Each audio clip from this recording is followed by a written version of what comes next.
What is up, everyone? Hope you're all having a great day. Now, loads of you have been asking about this aquascape and essentially how to scale it down into a smaller aquarium. And that is the great thing with aquariums. As long as you use the right size hardscape and wood and rocks and plants and everything like that, any aquarium can be scaled up or down to fit in any space. And that is exactly what we're going to do with this 28 litre aquarium. We're going to try and make it look similar, but probably won't be the same because, well, artistic flair and wood and rocks will take over and we'll see where we get to. But we are going to create a super simple, super easy, nice aquascape to go in here that anyone can do in their home.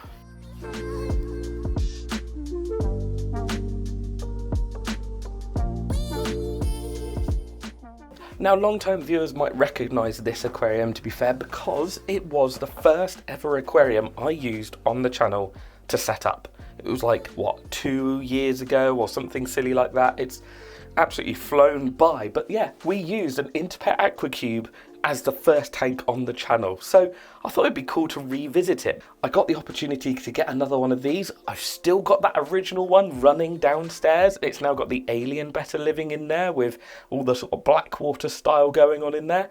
I thought it'd be really cool to revisit it and show off a super simple beginner's aquarium that is easy for anyone to replicate with very simple hardscape. You know, it's not going to be anything expensive and it's not going to be anything difficult to do. Now, I do love these aquariums for the sheer reason that they are super beginner friendly. Now, there might be some noises as I'm taking stuff out of this box.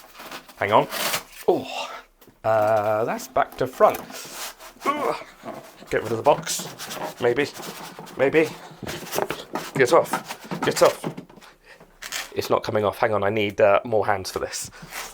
So the first point we should probably make about that is that the box is very well packaged. It didn't even want to give the aquarium up to me. So we've got it out now and I can talk you through exactly why I like these aquariums. Now, in my time in the shop, we did used to sell a fair few of these aquariums, to be honest, and we used to like them because they were fairly inexpensive and really easy to set up and run. And the LEDs are all built into this like white plastic trim that you can see here. So there you go, they're all built into there. So there's very little in the way of like complicated fish keeping, which meant beginners got on really well with these aquariums. Now let's plug the lights in so we can actually see what we're doing. Now, I have got a little extension lead plugged in back here, but oh, that's bright, isn't it? Oh, that's really good. Yeah, I've got an extension lead plugged in back here, but I wouldn't normally keep that there once this is full of water, so that will move. Now, this is our filter in here that I'll show you in a minute because I don't want to install that quite yet. And the only other thing to mention is if you do want to turn this aquarium tropical, you can just get a tiny little heater in there. This is just a little 50-watt one that will suction cup next to the filter in the back. And yeah, that will be all the equipment you need for a proper little tropical aquarium. Now, let me get the last couple of bits out of here. So you do get a really good quick start guide with these of like how to use everything and cartridges and filling and everything like that. Obviously, I have done this many times before and I plan to show you exactly how to do all of this in this video. So won't be needing that for the video, but it will be very handy if you are a new person to the hobby and you are getting this tank.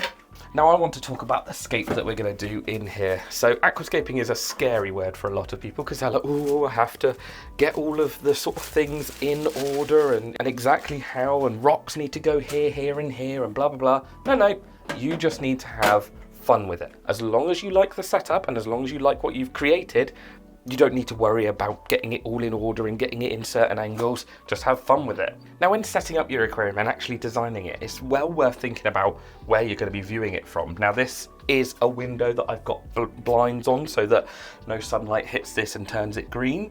I have had a bit of a move around up here recently, ready for my new fish studio, fish room, fish garage. And yeah, some aquariums have already moved downstairs in anticipation for that. So this has given me a bit of space here to set up another aquarium. And while I've got space, well, it's no point in wasting it with no aquarium in there. Anyway, I digress. If you're setting up an aquarium, it's well worth thinking about where you're going to be placing everything. Now, this is going to be viewed from sort of this glass pane and this glass pane, obviously. Now, I want some wood coming down from the back. We've got to keep in mind where that filter is going to go in the back and that heater. but I think we can make a really cool sort of rocky root form, very similar to what we've got in that big tank. Now I want the main hardscape in this aquarium to be wood. So I've got these 3 really cool pieces, stand there, that one, and then this chunky bit. I don't think I'm going to use this chunky bit. I think the chunky bits, well, I don't know, we'll keep it to one side. I think it's these 2 bits here.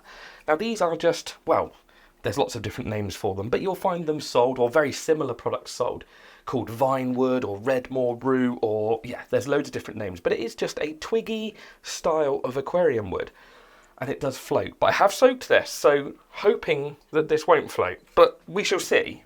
Now what I am thinking, I was a bit eager putting the clear plastic cover on. Where can I put that? Over there. I was a bit eager putting that on. Yeah, so what I'm thinking is we're going to have one piece coming out into the aquarium somewhere there. I'm going to have to sit it down for the minute. And then this piece, I'm thinking, comes over there, and it's all propped up on a rock at the back, so it sort of cascades down. We can then pop a few pebbles in underneath the roots, a few plants around it, and we're done. Now this pebble might look quite large compared to the size of this aquarium, but I think it's going to work perfectly as one main feature piece behind those pieces of wood, and essentially to lift those pieces of wood up and give them the space and the shape and the height that this aquarium needs.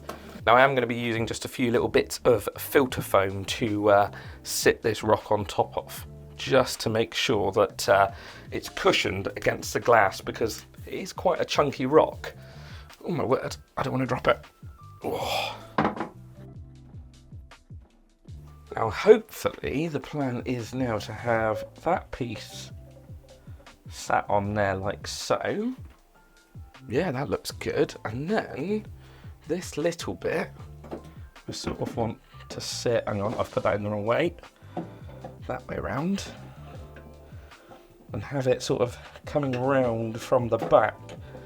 Now this stick here, I think you can see that on camera, this stick here is actually touching the glass, which will make cleaning that little bit an absolute nightmare. So we are going to do a little bit of reconstructive surgery, or I don't know if I can do, on this branch, because that is actually a really thick branch. We might need a pair of cutters for this job.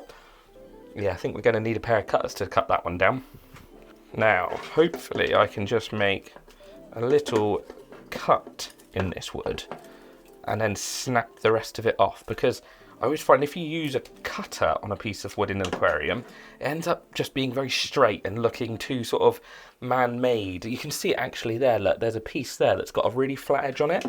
So all I will do, I don't know if I can show on camera, but all I will do is just literally chew up the end of it with a pair of cutters so that it's not as flat, and then it doesn't sort of catch the eye as much. It sounds mental, but when you've got a really flat edge on a piece of wood in an aquarium and all these twists and turns, and then it ends up as a flat edge, it just catches your eye. So if I just chew it up and sort of make it rough on the end, it will blend in. And let's see if we can snap. No, we need to cut that more. This might not end up going in the aquarium. We might have to find another bit of wood. To be fair, I could get a saw, couldn't I? That would probably be the simplest option. Well, some of them snapped, just not the right one. But that actually might give us the shape that we want in a different direction. Sure, I still don't think that's going to fit because, oh, I don't know. That's a different way of trying it, isn't it? I've put that on a different way and that works really well. I probably didn't need to snap those bits. Oh no, they would have hit the glass. It's fine. I did need to snap those bits because it would have hit the glass. Right, okay, now we need some more pebbles. I wasn't actually paying full attention to this tank, and I just realised that the display sticker is still on here telling you what this comes with, so let's get that one off. Is it going to be a satisfying peel? Be a satisfying peel if I had fingernails. Ah, there we go. Oh, it is a satisfying peel. And no residue. Thank you for that, because that is so annoying when you've got a residue to clean off. Nearly there. Nice. Now you guys and girls can actually see the full front view. I Wasn't paying attention to that. Is there anything we need to know on there? Integrated bright LED lights, easy care filter, ideal as tropical, aquarium or cold water. No, we don't need to know any of that info. We've already been through that. Right, let's get some pebbles in. Now I'm just going to be using some river cobbles in here. They're nothing exciting. They are literally your common garden, river or beach cobbles that you'd pick up. Just make sure that they are of like a solid sort of rock. Give them a wash, check that nothing's sort of coming off of them, but most of the time they are absolutely fine to use in aquariums. You can test rocks as well, so if you put a few drops of like white vinegar onto a rock, if it froths or fizzes, then don't use it, because it's essentially calcium based and it will push up your pH and it will slowly dissolve in your water, which is not ideal for the soft water style fish that I'm thinking are going to go into this aquarium.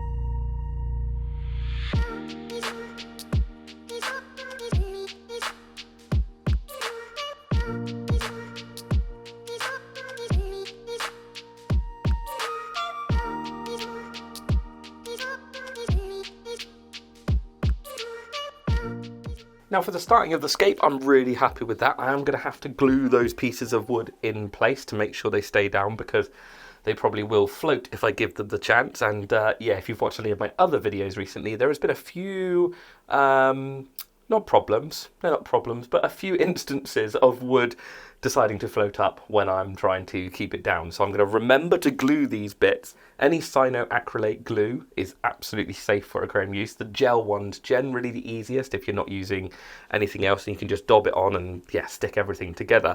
But I have just realised that it's quite bright because there is currently no background on the tank. So I think a nice black background would actually set this off really well.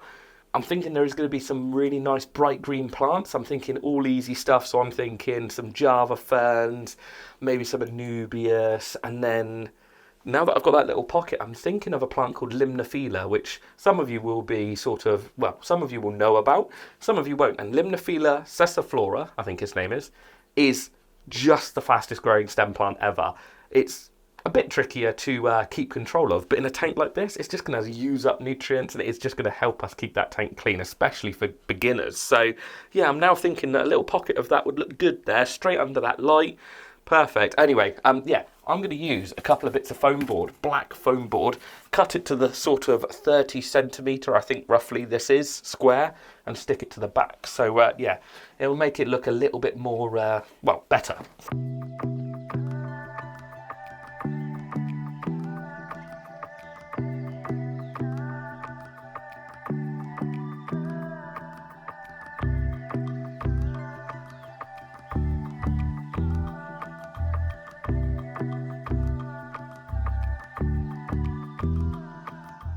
So with the black background on, it does actually look a lot more cohesive. I really actually find that making that hardscape pop a little bit more.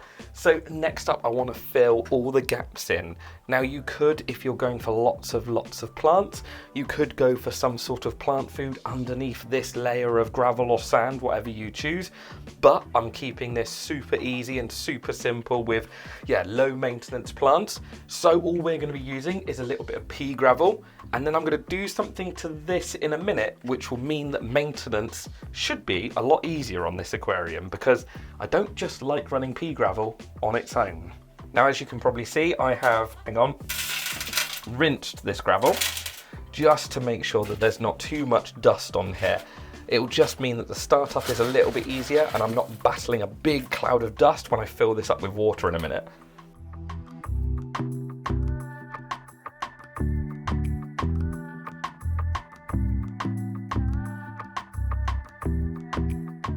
Now next up, I really want to be getting that wood glued down because, well, to be honest, the next step is going to be plants. The next step after that is filling it up. So there's not much more to do.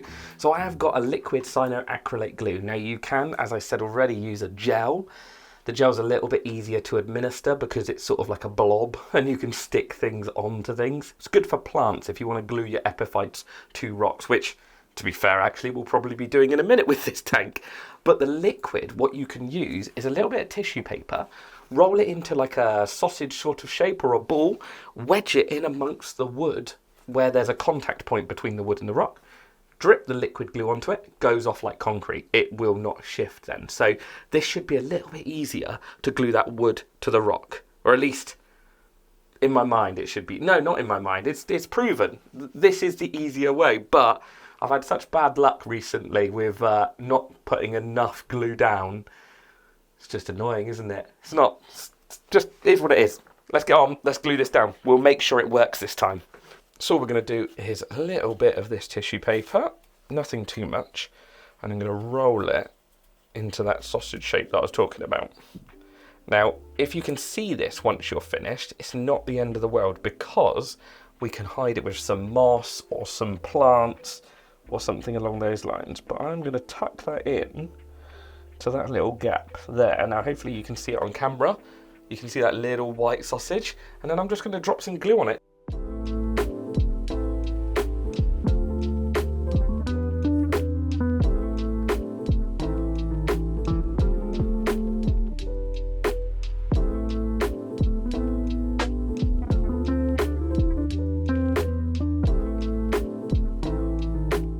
Now hopefully I've done enough gluing there to stick that down. I did make a little mistake. The sand that I was putting onto one of the gluing points that I thought would make it blend in was actually white.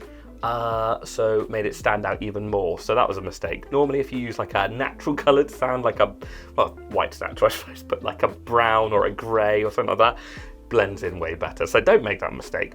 Now I want to make an addition to the gravel to make maintenance a little bit easier for me, to be honest, and I wanted to explain it because it's something that comes up in the comments fairly often when I use sand. Now the reason I use sand most of the time is because the grain sizes are smaller. They all lock together, and fish waste and uneaten food and plant debris will all sit on the surface of the sand. It doesn't work its way in. Whereas when you use gravel like this, the gaps between the pieces of gravel are way bigger. Now I have got it in my hand. When you look at these rocks, if you see that gap that's in there, that's like a blown up version of the gravel we're running in here. And obviously when you think about it, if food or something sits there, it's just going to drop in between the gaps, disappear, and it is going to be hard for the fish or for you to get out. Obviously gravel cleaners and things exist, but it is trickier. Whereas when you've got smaller stuff, those gaps in between them are way, way smaller. So you'll find that the food sits on top. So running sand means generally that a lot of the waste is visible to you. Whereas running gravel, normally the waste disappears in amongst it and it can be sort of out of sight, out of mind. It was something that happened a lot in the shop where customers would run gravel and it's almost like sweeping the muck under the carpet. It's not there, it doesn't matter, I can't see it. And then 8, 9, 10 months down the line, you'd all of a sudden get algae or there'd be loads of waste being stirred up into the aquarium. And it's because it's just being sort of stored in the gravel over time. So we're going to do a sprinkle of sand in amongst the gravel. You will hardly see it once we fill it up with water because all those small grains will just drop through to the bottom and essentially clog up those pores so that food can't get down in there for me, and it will just make keeping it clean a little bit easier, because as soon as that food falls down in amongst that gravel, the filter flow can't really get to it, the fish can't get, anyway, I've explained it enough. That's why I run sand, that's why I like sand. Let's get some sand into this tank.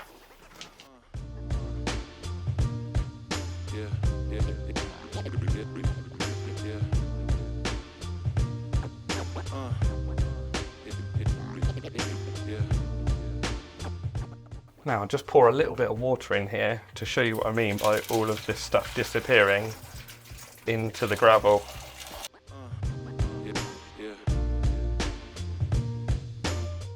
So with that all fully finished, we are ready for planting. So as I said, we are sticking to really simple to keep plants. So we've got things like Anubias nana bonzai, which is one of the smallest Anubias species.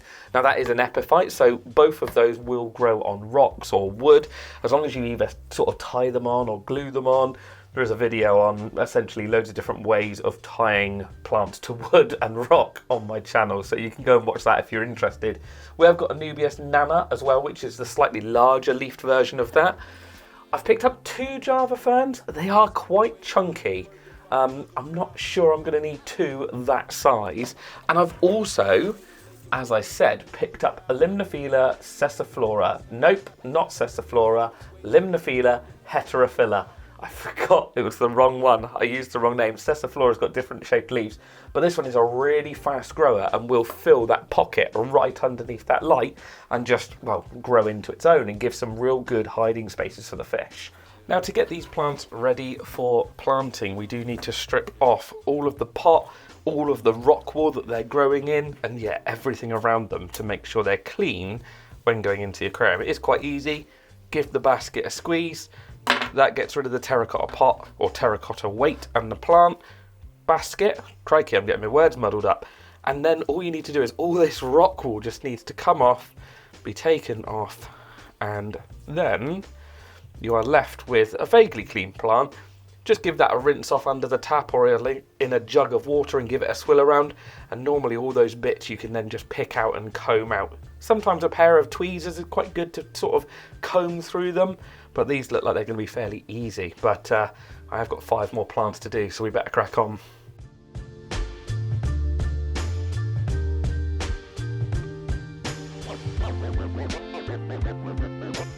Always had a way to make it work and find another route.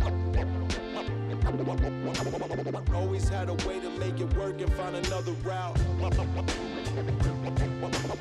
Always had a way to make it work and find another route.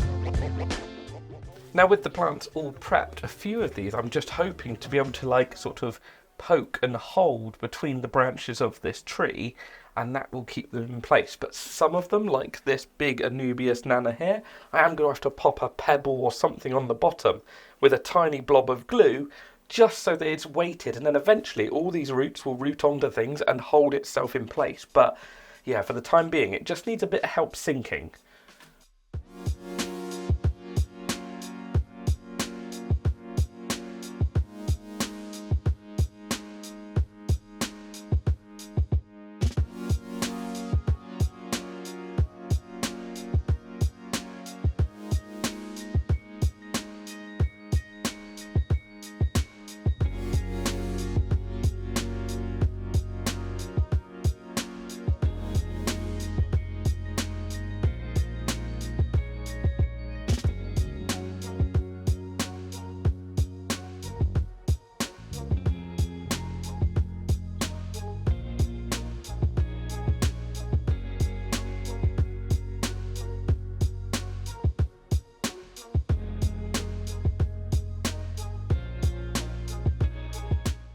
Now, with all those plants planted in there, they're all epiphytes, so they're all just going to grow on the rocks and the wood. They're going to root on there. They're not going to need a great deal else, to be honest. But with this Limnophila, it is a stem plant. So these bases where you can see this sort of little root hanging off there, that needs to be planted into the substrate. And that's why I've used a little bit more grey sand in the area you can see sort of just down in here, right under one of the LEDs, because then this will bush up really nicely in that area and create a bit of a haven for the fish to hide, hopefully. That's the thought and plan anyway.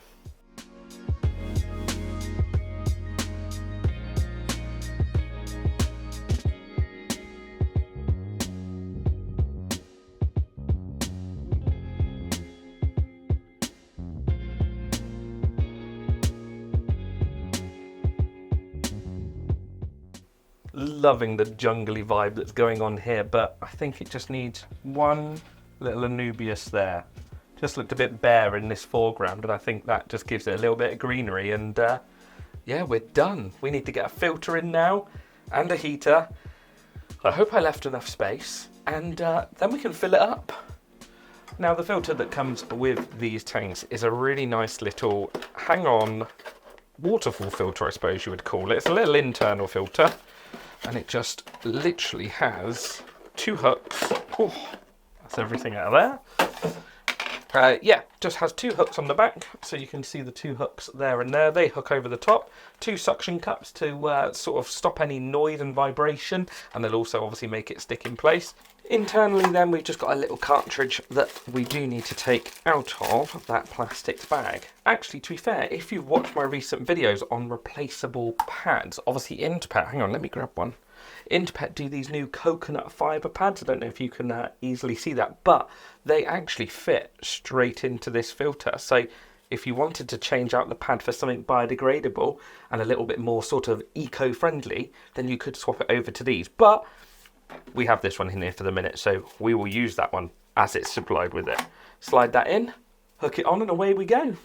Now I am hoping I have left enough room between the Java fern and the wood to put this filter. Oh yeah, absolutely fine. That Java fern is drying out a little bit. Hang on, where's my spray bottle gone?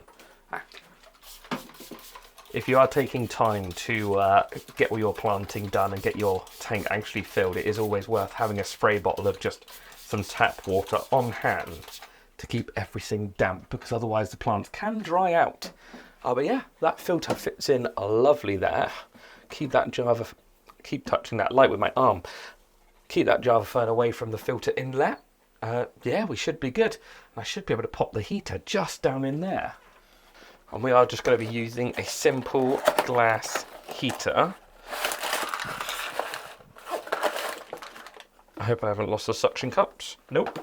Yeah, so just a simple glass heater that we can set to the right temperature. Now, I've got my eyes on some fish, and I think they're going to be wanting to be around 24 degrees. So hopefully I've still got them at the shop. That's just the suction cups. Let's get them installed.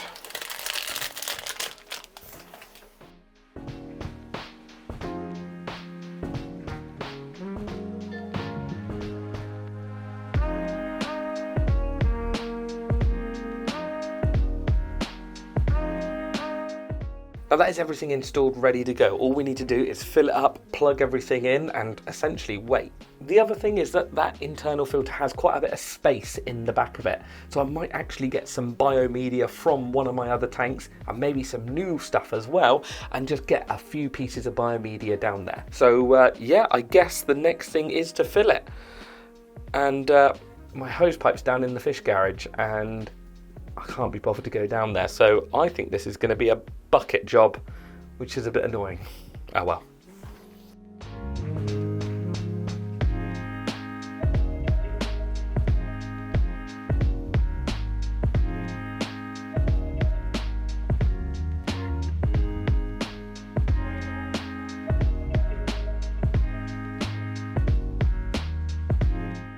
The bowl wasn't a style choice. The bowl was so that the water being poured in didn't disturb all that gravel and sand and cause us one hell of a mess. So we just need a bit of that to get the chlorine, chloramines and all the nasties out of the water, and then also some filter starter to get the filter running. Now we'll be leaving this tank to settle down for about a week. Because I use cold water, you actually can't see in there. If I do that, you might get a better view, just about. But we need to let this tank settle for about a week to 10 days now. Obviously, we need to let it warm up because it is freezing at the moment. Yeah, and then we can get our fish in there. Once all the chlorine's gone out of the water, once that bacteria starts to grow in there, obviously you've got natural elements in there of the plants and the wood that will help it all start to cycle, then we should be able to get a little group of fish in there once we've tested it in about 7 to 10 days time. Like I say, I'll probably find some biological media from one of the other tanks just to jam in that filter and give it a bit more of a head start. But we should be ready to go. We just need to let it clear, let it settle, and I'll bring you guys and girls back to show you what fish we picked to go in there. And I'm excited. I think this is another cool little addition to the fish room. And the fish room's going to get bigger once we do the fish garage. So yeah, they can move down there once that's done. But anyway, I'll bring you back in a minute to show you what I got. We are back. Now, it's been a couple of days since we set this tank up, but it is looking great. The water has cleared up so well. All of the stem plants, well, I say all of the stem plants, the Limnophila has stood up because it was all a bit curled over where it had come out of the pot. And everything's looking good. The Java fern, the Anubias is looking great. Now, I have been to see the fish that we are putting in here yesterday. Yeah, yesterday. And I think he would appreciate some leaf litter in the bottom. Where these little guys come from, it's normally got a lot of sort of sediment and leaves and just build up in the bottom that one will tan and soften the water, so you'll get that like slightly yellowy tea stain to the water. And also it will provide them with hiding spaces and places to hunt and places just to feel secure. There are loads of benefits to having a few botanicals in an aquarium. And yeah, I think this little fish is going to appreciate them. So that's our job for today. Get some botanicals boiled up, maybe just 2 or 3 leaves, maybe a seed pod if I've got one downstairs, because you'd probably like hiding in there. And that'd probably be about it. Maybe some alder cones if I've got them. So what have we got in the seed pod and leaf drawer? We have got some guava leaves. They're quite small, so they would be perfect for that size tank. You don't want anything massive because that would look ridiculous. We've got some seed pods, but we used them last time. Oh, some lotus pod heads. So these are like from, it's like a big water lily, isn't it? Like a lotus. And these are the seed pods from it. So a couple of them would be really cool. That's from a similar area, I believe. So banana stems, I think those are.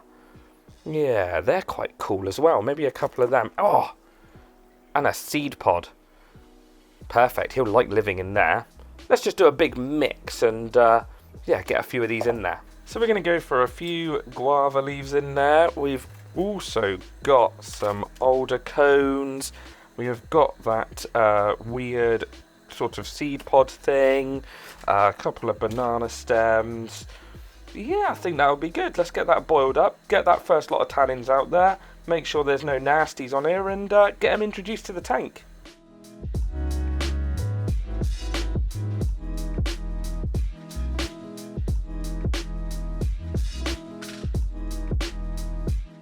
So we have got our little bowl of botanicals to go in here. I think the banana stems are still going to float, but oh well, let's get them in, and hopefully by the time we get this little fish in there, they'll be sinking. Now let's have a look. We're not really going to sort of place them. Well, we are going to place them to an extent, but I'm just going to get them in. I know that the leaves are sinking, so let's get those in first. I obviously don't want them to cover up the plants, so we're going to pop one back in under there. We'll pop one over here, I think, next to this Anubias. And then, well, one right in the front. There we go, nice and evenly placed. Very natural. And then we've got a little sprinkling of the alder cones. I should get out and harvest some of these soon from the local area, but I keep forgetting, and then I end up buying a big bag of them for an extortionate price because I forget to pick them up from my local park. Bit silly, really. Now, the moment of truth for the banana stems, still very floaty. So I think we're going to try and wedge them. No, they won't even wedge, look. They are super floaty. Oh man, they're going to take ages to sink. We'll wedge one under there, look. And let's try and get one sort of back under there somewhere. Yeah, that works. And then last but not least is the seed pod. I'm just going to look up what seed pod this is because I can't actually remember. I just found it. It's a palm pod, and obviously they've cut the front edge really straight. So as normal, I'm actually just going to chew this up with a pair of secateurs and make sure that that front edge is rough because I just don't like the look of, well, straight edges in the aquarium. Something very unnatural about it, to be honest. So, yeah, you don't have to. It's just, for me, I like making that edge a bit more rough, and I think it just blends in better with the aquarium then. Anyway, you don't need to see this.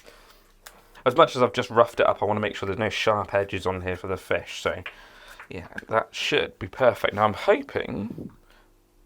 Oh, this one sinks. That's such a relief. Now, this leaf that's being a bit weird and folding over on itself, I want that pod just behind it. And that gives him a little space to get away from me and create a little home, hopefully. I think I've just dislodged my banana stem. Oh well, be alright. Hopefully, by the time we get the fish in here, most of those will have sunk properly. So that is it for today. We can put the lid back on and then just leave this aquarium to settle for probably another, what's it been, 2 or 3 now. So yeah, probably another week or so. Let this aquarium settle. Obviously those botanicals, even though they've been boiled, will release some coloration into the water. So a little bit of like tea staining, which will be perfect for this fish. And I think it gives it an overall natural look. I'm really hoping the one that I get for in here becomes as showy and as, not aggressive, that's the wrong word, confident is the word, as one of my friends, Alex B Aquatic, so you can find him on YouTube and Instagram and things like that. But yeah, I'm hoping he's got one, and that's pretty much the reason I want this one. So yeah, fingers crossed he's as confident as Alex is, but I'll bring you back in about a week. So it has been just over 7 days, and my camera is really low. But yeah, we are ready to go. I'm holding this jug really awkwardly now. I might just adjust my camera in a second, but I have just caught our little fish out of the quarantine tank, and he is looking great. And long-term viewers of the channel will be happy to know the Flamingo Cup has made a reappearance. I found it while organising some stuff, so we are back in business with acclimatisation. Yeah, we're just going to get this little chap acclimatised. The tank's still looking good. There's a slight yellowing to the water.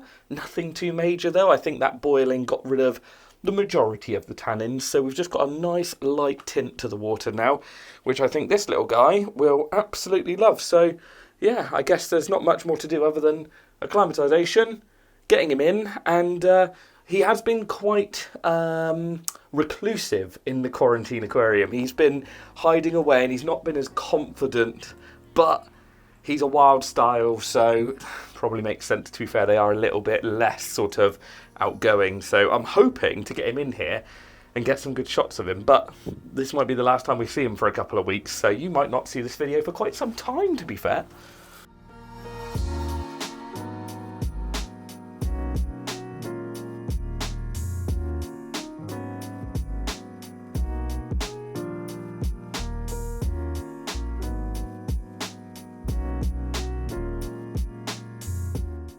Now our little fish has had about 45 minutes to acclimatise, and he is looking fairly chilled in the jug.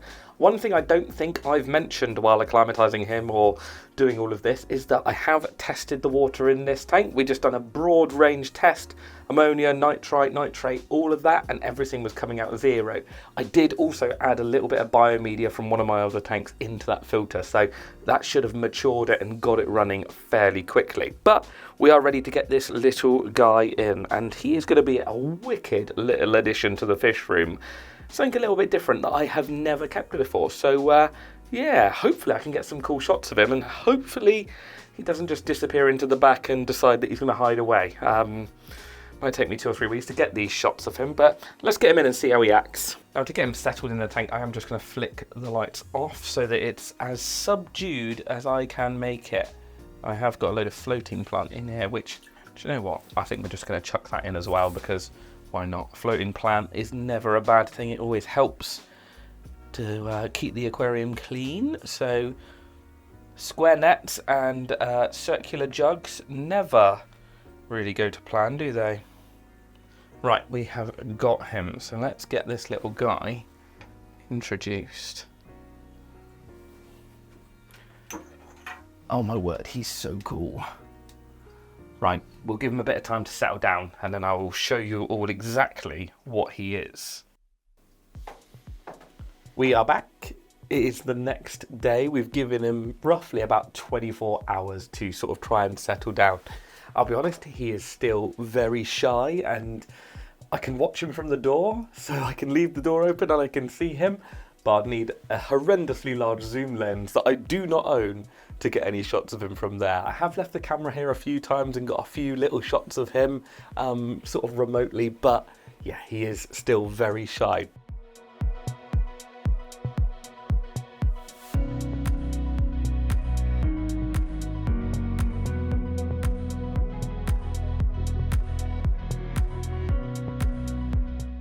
Actually, I don't think I've said what he is yet. He is actually a Betta Imbellis, which is Common names like peaceful betta or crescent betta is another name for them. So they are a wild type of betta or fighting fish, depending on what name you want to use.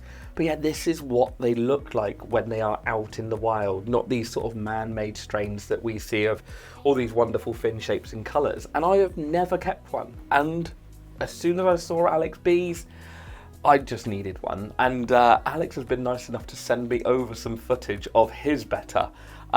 Because he's had him longer and he's a little bit more settled and he's out a little bit more, whereas mine is obviously still showing a few stress markings and still settling into the tank. But give him another few weeks and I'm sure he'll settle in really well. And I'm really looking forward to watching the sort of more wild style of betta and just how they interact with their aquarium and yeah, how they do. You know, a lot of the domestic strains I think have got not different personalities, but they definitely, no, they do. I think they do have different personalities and they definitely come up with these weird traits, whereas it'll be interesting to see what a wild one does in the home aquarium.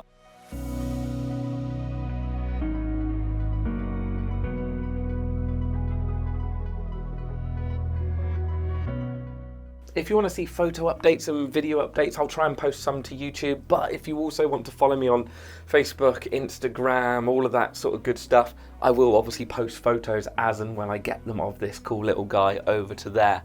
And you'll be able to see them and keep up to date with how he is doing. I've been sat here for a while now and I can see him eyeing me up through the Java fern. He's just sat back there watching me. So yeah, I think I'm going to leave him in peace for a little bit. I'm really happy with how it turns out. Proper wild style aquarium. I think I'm actually going to put some ram's horn snails in here as well, because that way any food that he doesn't eat, when he's not obviously coming out and eating, any food that does get missed, some ram's horn snails will be able to keep up on. So yeah, keep an eye out for future updates of him. And oh, Alex's is called Slav.